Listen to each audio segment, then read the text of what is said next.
Hi hello. तुम्हाला असं कधी अनुभव आलाय का की हिरवागार चविष्ट आणि अगदी रेस्टॉरंट स्टाईल पालक पनीर घरी तयार करावं वाटतं, पण तेवढी रेसिपी सापडत नाही आहे? तर ही रेसिपी तुमच्यासाठी. तर चला, आज आपण बनवणार आहोत ढाबा स्टाईल, पंजाबी ढाबा स्टाईल पालक पनीर.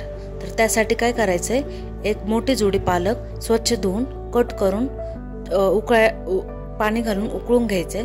तर या ठिकाणी मी बारीक कांदा कापून घेतलेला, 2 मोठे साईजचे कांदे, 1 टोमॅटो आणि हिरवी मिरची 2-3 बारीक कट करून घेतलेल्या आहेत, आणि लसूण. आता एका कढईत 2-3 टेबलस्पून बटर गरम करून घेणार आहोत. त्यात कांदा गोल्डन ब्राऊन होईपर्यंत परतून घेणार आहोत. मग त्यात आता कढईमध्ये आपण कांदा घातलेला आहे, तो छान परतू द्यायचा आहे. त्यात टाकायचे 2-3 हिरव्या मिरच्या कट केलेल्या. आता या ठिकाणी आपण टोमॅटोची प्युरी बनवून घेणार आहे, आणि प्युरी बनवल्यानंतर पुन्हा एकदा कांदा परत फ्राय करून घेणार आहोत. आता कांदा फ्राय केल्यानंतर तो एका मिक्सरच्या भांड्यामध्ये काढून ती प्युरी बनवून घेणार आहोत त्याची. आणि या ठिकाणी पनीर क्यूबमध्ये कट करून ते फ्राय करून घेणार आहोत. एका साईडने अशी गोल्डन कलरची फ्राय झाल्यानंतर कोणती साईड परतून दुसऱ्या साईडने परत गोल्डन कलरचे कलर येईपर्यंत परतून घ्यायचा आहे. आता या ठिकाणी काय करायचं आहे, परत 2 टेबलस्पून बटर घालायचं आहे, आणि त्यात आपण टाकणार आहोत 2 टेबलस्पून बटर टाकल्यानंतर आपण त्यात टाकणार आहोत 1 टेबलस्पून जिरा, त्याच्यानंतर किचन किंग मसाला, लाल तिखट 1.5 टेबलस्पून, त्याच्यानंतर पनीर मसाला चांगला फ्राय करून घ्यायचा आहे. फ्राय केल्यानंतर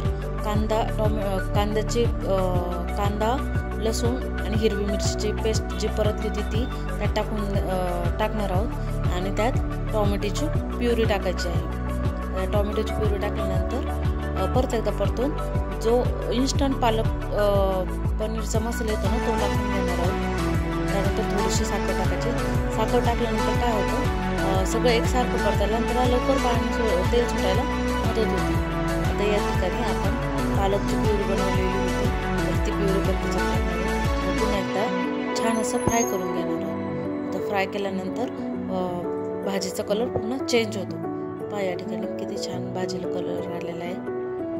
आता या ठिकाणी आपण काजू भिजत घातलेले होते, तर त्या काजूची पेस्ट करून घेणार आहोत, आणि ती पेस्ट ह्याच्यात टाकून घेणार आहोत कढईमध्ये. तर हे बघा किती छान असा कलर आलेला आहे त्याला. कलर आल्यानंतर या ठिकाणी आपण वरून तडका देणार आहोत. तर तडक्यासाठी काय करायचे, एका वाटीत 2 चमचे बटर गरम करायचे. त्यानंतर त्याच्यात 4-5 अख्खी बेडगी मिरची, थोडासा लसूण आणि काश्मीरी बेडगी मिरची पावडर टाकायची, आणि त्याचा छान तडकासा भाजीला द्यायचा आहे. तर या ठिकाणी आपला पालक पनीर, रेस्टॉरंट स्टाईल पालक पनीर तयार आहे. इतकी छान टेस्ट लागते या भाजीची. तुम्ही नक्की एकदा बनवून बघा. बनवल्यानंतर मला शेअर करायला विसरू नका. थँक्यू. तुम्हाला अशाच नवीन रेसिपी बघण्यासाठी माझ्या चॅनलला सबस्क्राईब करा.